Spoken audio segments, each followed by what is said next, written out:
Página 10. Las membranas de las células, por Dr. Antonio Peña, 1985. Primera parte. ¿Cómo son las membranas celulares? Capítulo 1. El medio ambiente de la vida, el agua y las soluciones. La vida transcurre en el agua, se inició en ella. Cuando los seres vivos, formados originalmente en mares y lagos, salieron de ellos, llevaron consigo el agua y la mantuvieron en su interior a toda costa. Aún en los desiertos, animales y plantas conservan en su interior un medio acuoso en el que viven sus células. Si la proporción de agua disminuye por debajo de ciertos límites, estas células mueren. Las membranas de las células sumergidas en estos medios acuosos separan realmente soluciones en las que hay azúcares, sales y un sinnúmero de moléculas que se requieren para la vida.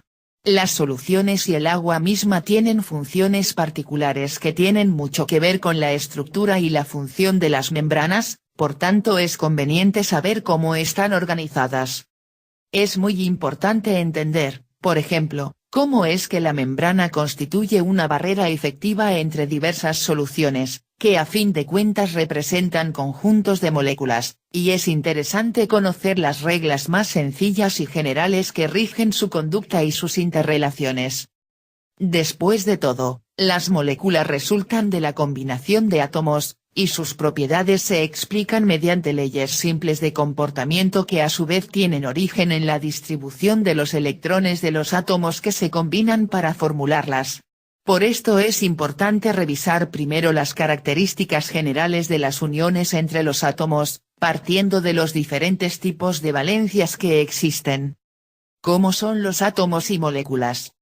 Los átomos tienen la tendencia natural a unirse entre sí para formar moléculas, que obedece a reglas sencillas.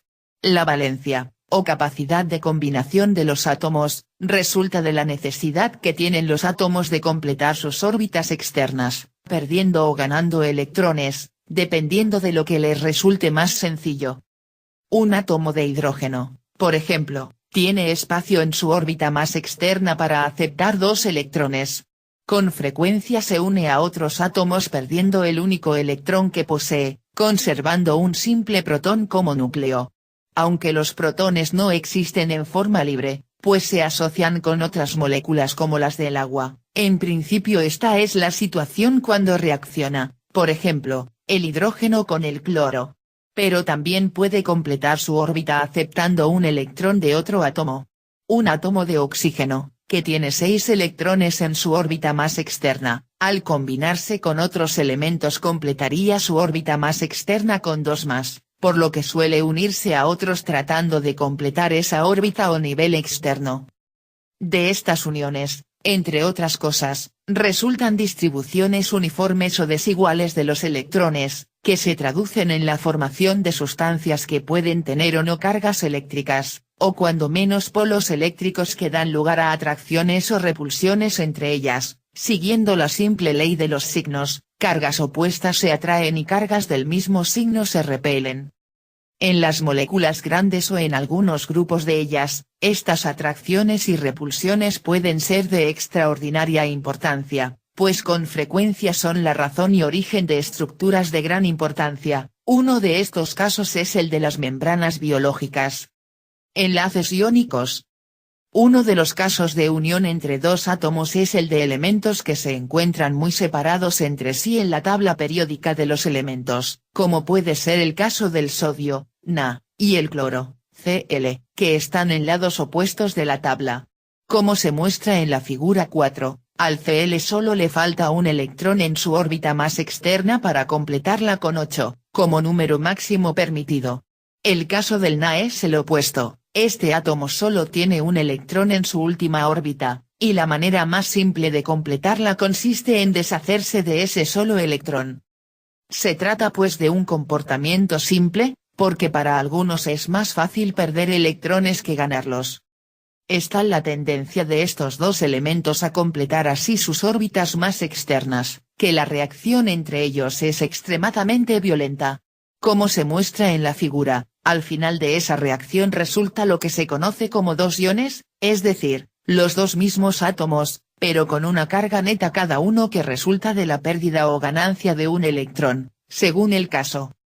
El ion sodio, Na+, positivo es el mismo átomo, pero ha perdido el único electrón que tenía en su última órbita, y el ion cloruro, C, negativo es también el mismo átomo de cloro, pero ahora contiene un electrón adicional en su última órbita, que obtuvo de la reacción con el sodio. Inclusive cambia la forma de representarlos, y el número y signo de sus cargas se representa a un lado y arriba del símbolo del elemento original.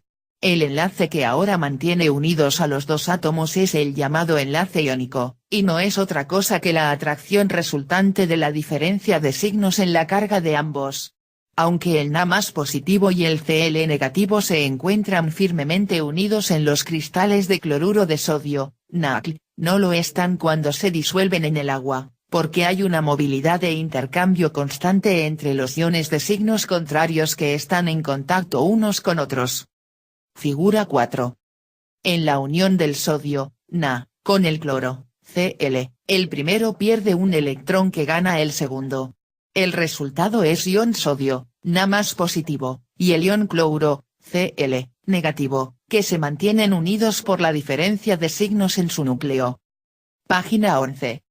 Cuando se miden los diámetros del sodio y del cloro y sus iones, ofrecen una confirmación de la imagen del enlace iónico. Cuando el sodio pierde un electrón para formar Na+, su tamaño efectivo se reduce a la mitad. Cuando el cloro gana un electrón para producir la estructura de octeto Cl, su tamaño aumenta a casi el doble, Shipman, et al. El cloruro de sodio existe en la Tierra en gran abundancia en el agua del mar, y es una parte importante de los electrolitos líquidos de los seres humanos y otros organismos vivos.